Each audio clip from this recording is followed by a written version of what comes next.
It's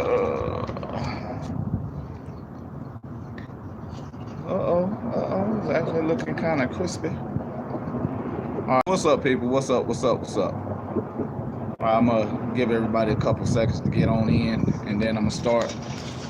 And as you come in, hit the like button.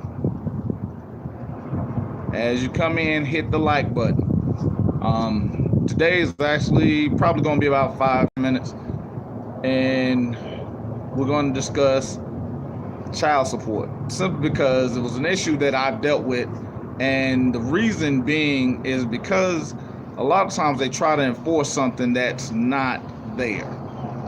I'm gonna give them a couple more seconds.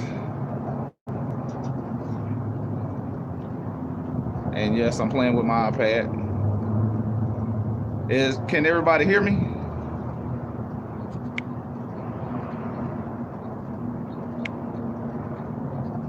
Okay, so as long as we good.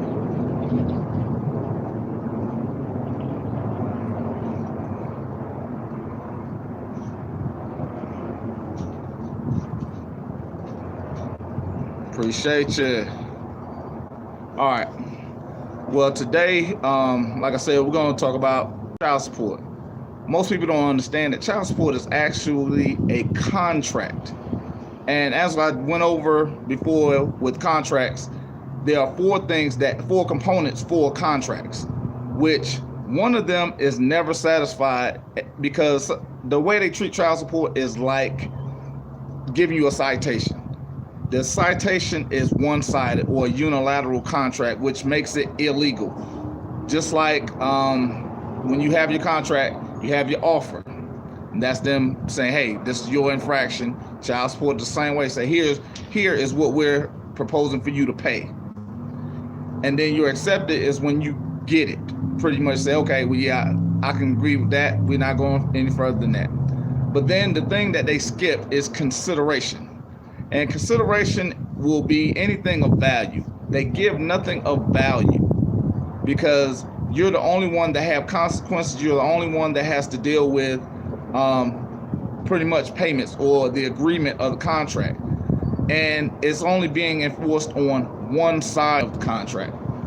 And that will be agreement. That'll be when you sign the contract.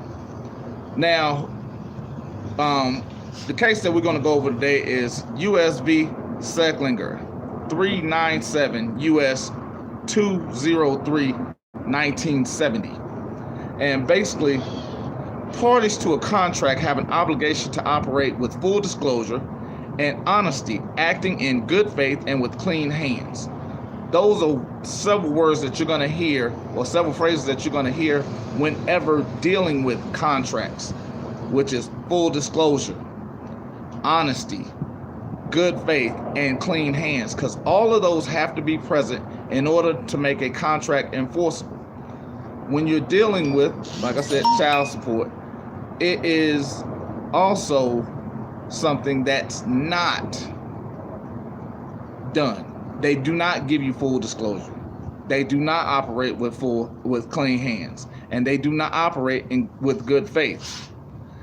And one of the challenges, because when you're looking at the enforcement of it, it goes with any contract is voided by undue influence, by mistake, fraud, coercion, duress, and public policy. Now, when you're dealing with undue influence, that's just basically somebody whispering in your ear like, hey man, you need to go ahead and do this, or hey, you need to get this or do that. And they're trying to direct you in one way or the other. That's undue influence. That voids a contract. Mistake, that's generally if something was put on a contract that wasn't supposed to be in there, and both parties have to agree to that. Fraud is just when it's flat out wrong. And coercion is when they send you something with undisclosed options, such as, which is also goes under duress, when they'll say you either pay this or you have to go to jail. Now, when they're dealing with that type of duress that they're placing upon you. Anytime someone's liberty is being threatened, you have a right to challenge it in federal court, because that is the only way a man's liberty or a woman's liberty can be taken is for a crime. Now, a debt is not a crime. They will try to enforce it as if it is. It is not a crime. And most people have to understand that.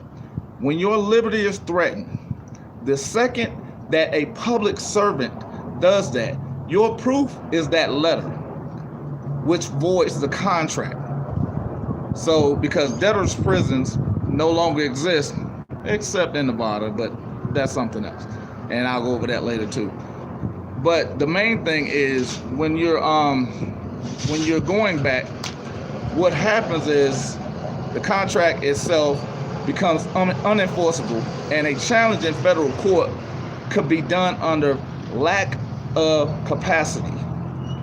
And the reason why I say in federal court, Congress say, hey, I need you to correct your error. What you need to do is have it removed to federal court, because the state wants to be a party of something that whenever they go into the fact of threatening your liberty for child support, it becomes a breach of contract, because a breach of contract is making no criminal act an act where criminal liability is attached to it. And again, child support is a debt. It is a unilateral contract, which is illegal.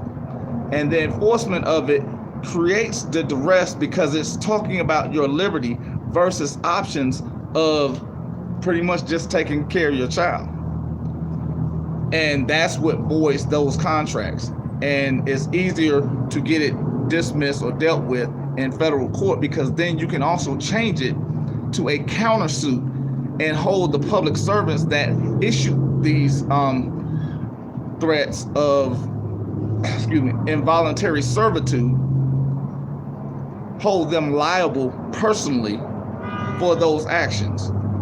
And again, that's exactly what it is. If they're going to incarcerate you for a debt, they are participating in slavery. They're participating in involuntary servitude, because again, there are no more debtors' prisons.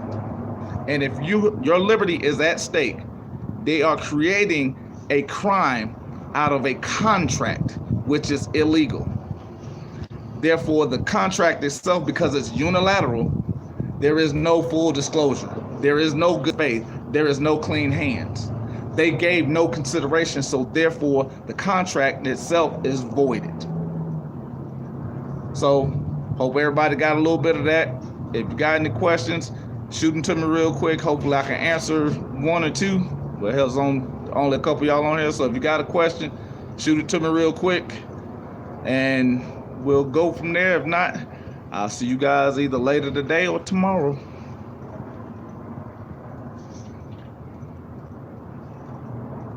And the court case was U.S. v. Secklinger, Sekkinger, 397 U.S. 203, 1970.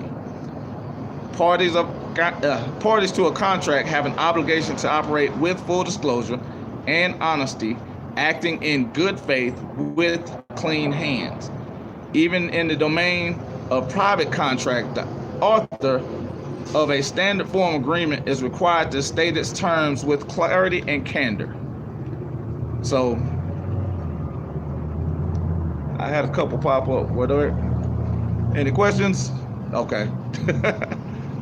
Well, I'll see you guys later on today or sometime tomorrow. Okay. Can I end the civil suit with it? Depends on what the civil suit is. Depends on what the civil suit is.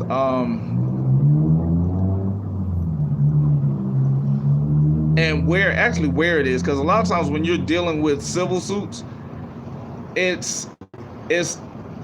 ends up being a contractual issue, regardless of what it is. So anytime you have a contractual issue, it's best to just take the contract apart.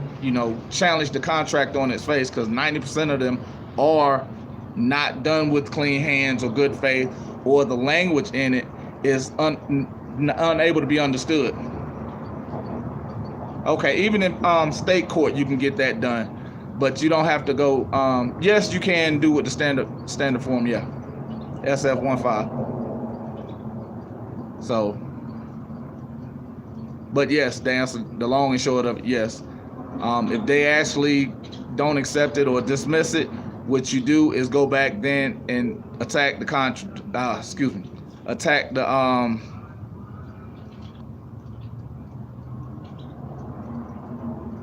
yeah, that should do it.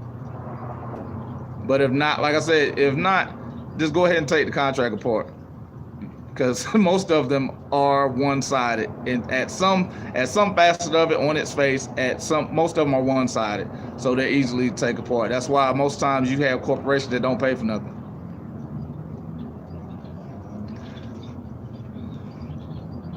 I very rarely challenge jurisdiction, but 90% of the time, unless it's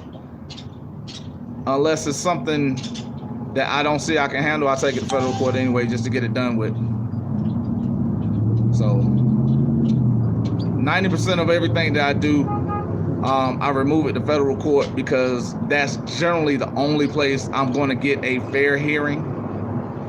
And one, for the easiest thing, it's free for me to go, or I think the most I've had to pay was like $10 to go to federal court. So it's easier for me to file it there and do my fighting there, because one, nobody wants to go.